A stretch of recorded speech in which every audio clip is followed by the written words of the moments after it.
Well, what? It's a turnover touchdown. How about that? I mean, That's actually the perfect way to put it. Are they just trying to make it to where it's different, like in the front where they collide as much, trying to maybe try and change rules again so they don't? I mean, how can you? That's trying to lessen the blow and the impact.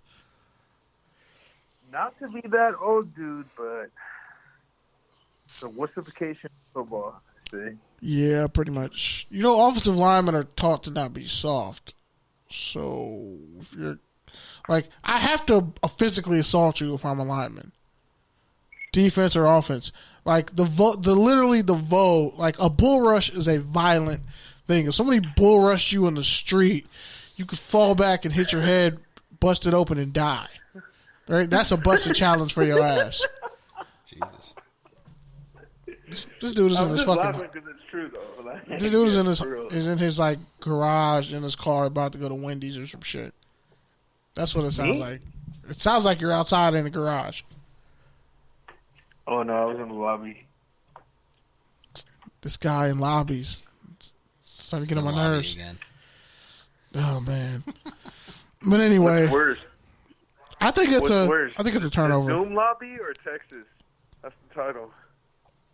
No, the clubhouse lobby. There is no lobby in clubhouse. That's the fun part. Them hallways are trash though. But yeah, I think it's a turnover because it's like, okay, if you do this, you realize you're changing the pay scale for linemen, right? You're changing, like, it starts with the helmets. And then eventually QB records are going to be inflated and it's not going to matter anymore.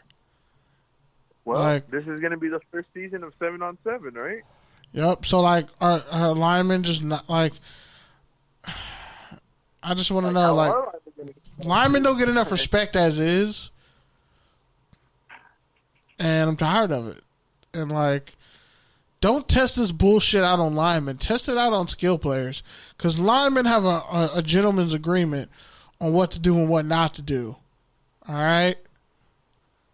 You got rid of not cut blocking, but they got rid of those crackbacks in the tackle box and other things. It's like, maybe you should, like, make sure corners aren't little bitches. Because they complain, like, cornerbacks should be the loudest talking. And it just annoys me. Like, don't start with the offensive lineman. Like, because guess what? If I have to get a down block on somebody, or if I have to pull and kick out, again, that's a violent action. There's nothing safe about that shit. You look and sound stupid. But anyway, I think that's a turnover. But they're trying. It looks nice for PR. It's good PR, I guess. Second, the Weeknd got a custom Super Bowl ring. Touchdown or turnover? Boo, turnover. Even though he worked for free at the Super Bowl and paid $7 million to give us all nightmares about that one Jordan Peele movie, Us. But yeah, that's definitely a turnover because, one, as you mentioned, the performance. But come on, bro. A ring that's worth nothing? Super Bowl rings aren't even worth that much. And you didn't play it in the game. It's like a souvenir. It's like a memento, yeah. Can you pawn that shit? Can I pawn it? Can he pawn that Super Bowl ring for $7 million? You should ask Cam Newton. Probably worth like $2 million, $1 million. Damn, wait, what? Why should he ask Cam Newton? Well, Cam Newton's going broke because of all his clothes that he's worn. Have you heard about that? Seriously, the clothing line? No, he came out today saying that he wants to change it to like find quick buys at vintage because he spent millions of dollars on clothing he's only worn once, and so he's like wants to be more practical and vintage or something now. That's his dumbass fault. We all could have. Once I saw him show up to a press conference with a suit and tie and dress shoes with no socks, I was like, oh, it's over. There's no reason why you shouldn't have socks on. This guy wears like a bonnet for a hat. The hats alone, like, you know, probably a couple thousand. Yeah. But some of them just like... He be dressing like the villain in the Powder Puff Girls, the dude who looks like the devil. Cam dresses like that guy. Cam dresses like John Witherspoon when he was in that Friday movie talking about Brothers Barbecue and he accidentally hit his mom in the face. No. Cam Newton dresses like the John Witherspoon in the Wayans Bros show. Down to the shirt. I'll say this, man. One, I just posted about this, but that, like, supposedly Americans in general are dressing a lot more frugal and Bro, I've been on that buying shit. a lot more clothes, but they're also getting rid of a lot of clothes, and a lot of that cheap stuff costs a lot of money to the environment because it's shipped from everywhere, and you know the labor issues behind it all. So I don't know. I don't know if it's a great time to all of a sudden try to be frugal, but You gotta start frugal. I started this shit years ago. That's the difference between making $20 million as a starting Pro Bowl quarterback to being a backup / he can probably win us a couple games if we need him to start. So Nick Foles. Bridge QB. So Nick Foles. He didn't really win us any games. He won a Super Bowl, but he didn't win us any games. That Philly special doesn't work in Chicago. No. It worked in... I mean, if you're Chicago, though, why not give Cam a look? Can't be that expensive, right? Unless he's going to retire. He's gonna do a 3-step drop and then throw it to Allen Robinson, who's triple covered, and then Trey Burton isn't gonna do anything, and Jimmy Graham will be like, "I'm fucking in another offense where the QB doesn't know how to get me the ball." No, I mean, Chicago needs to do something bold with quarterback, and I don't think Cam Newton's going to be a good answer in there. They don't have the offensive scheme to bring in an elite QB. I feel like Cam still has another good year or two in him. I think he It's has just a another. matter of where. I think if Miami feel like trades him, I think he could be a Derrick Rose type of like resurgence. Yeah. I think I would say this, if he ends up in Minnesota, it could work. Okay. Because Zimmer's going to be like, look, bro, I got an all-pro running back. You don't need to really run worth shit. I just need you to get the ball out quick. Like Gus Malzahn did for him at Auburn. When he did throw, it was quick passes and deep shots. They're trying to trade Kirk Cousins, but nobody wants him. Nobody wants Kirk Cousins. So. Bro, Kirk Cousins is... But if you can bring in Cam and let him compete with Kirk Cousins, why not? Here's my issue.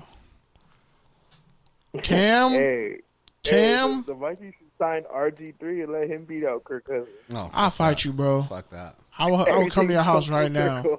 I will come to your house right now with Wiener Schnitzel in my hand, yelling, "You Pete, bring your ass outside." Story of all time. That would be the greatest comeback story of all time. During Black History Month? Oh, my Lord. But honestly, I think if Miami trades to Houston... Honestly, me and Kenny should really just write, like, NFL fan fiction. We could. I've been writing in my notebook this week. Like, yo, these storylines might not come true, but imagine if they did. That shit would be hilarious. Imagine if we were right about 90% of the shit we wrote, and we started getting famous, but people came after us. Yeah. They're like, yeah, you guys can only joke on your podcast. You can't, Like the Simpsons to the NFL. Yeah, like, you can't say that shit. Yeah, what if... Low-key, we are the Simpsons of podcasts, if we're being honest. Because we literally talked about a bunch of scenarios that came true. We have. And we have proof of it. Like, we have recorded proof of it. But we got 8 more minutes. Yeah. Okay. So, last one for touchdown to turnover. Actually, no. There's 2 more, but we already talked about this. So, the NFL is increasing the salary cap minimum to $180 million. Touchdown to turnover. Oh, that's the minimum or the maximum? The minimum. That's the maximum. The story came out. NFL increases the salary cap minimum to $180 million. So, like, the lower-end contracts are going to go up. I know what that means. The lower-end contracts are going up. Is that like a minimum salary to make? So they're going to, like, create a middle class. I think that means, like, how much money that you've spent, because you know how some teams will, like, backload contracts? Yeah. So I think that you can't spend under $180 million for however many years or whatever. I think it's something like that. I gotta read it. I didn't see it. Yeah. All right. Well, we'll table that one. Next one. Central Florida, UCF hires Gus Malzahn, former Auburn coach, for 5 years, $11.5 million. Touchdown or turnover. What school did you say? Central Florida, UCF. One more time? UCF, the undefeated national champions that never made the national championship game. I'm going to say it's a touchdown. Why not?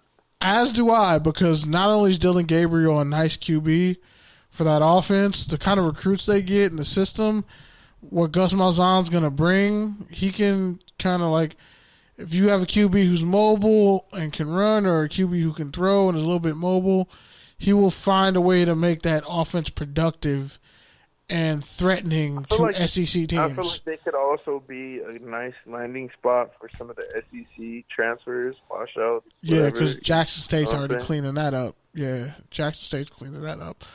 But as far as UCF goes and Malzahn, he makes them legitimate now, more than Scott Frost. Because not Scott Frost.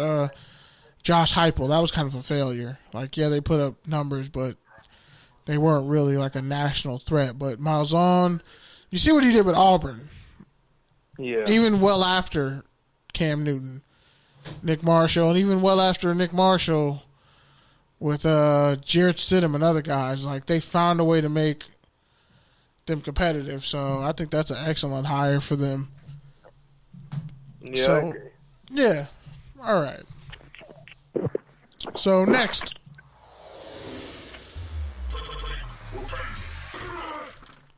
All right. So Chris Doyle resigns from Director of Sports Performance from the Jacksonville Jaguars days after the Fritz Pollard alliance calls out the Jaguars and Urban Meyer for hiring him because he has a past of racial discrimination and other things against him from his time at Iowa. Like, I'm talking current NFL players have called him out on it. Like, there's cases, paperwork, everything.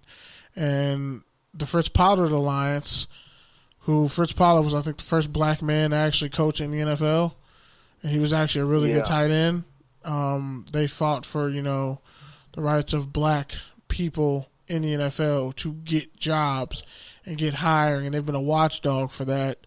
So you got to take her tangent on that. My tangent on it is, if you don't know who Fritz Pollard is, you can check him out. I know the Pro Football Hall of Fame has like a pioneer section where they even go back before the NFL days. There's also Madden Ultimate's team, I know right now, is doing like a Black History Challenge. So every week they're going to be highlighting a historically significant black player from, like, the early days of football. So, yeah, man, just educate yourself, I guess. Yeah, fuck Chris Doyle and everyone who loves him. I'm just not tolerant. Like I said in previous weeks, like, bro, we don't always have to have some hard-ass racist white coach who has conservative leanings. Just, you can tell by talking to him for more than 5 minutes. Like, you don't always have to hire that guy to be in charge of strength and conditioning or whatever. Like, those days are over with. Like, them players who are under guys like that, they don't like him any fucking way. And he probably, whatever. I'm not going to. By the way, Urban Meyer is the last guy. Not just that, but we're they got in today's game. Today's game, it's more about explosion. Bro, that shit wasn't really cool. Okay, but if you had a coach like that in high school, than just being a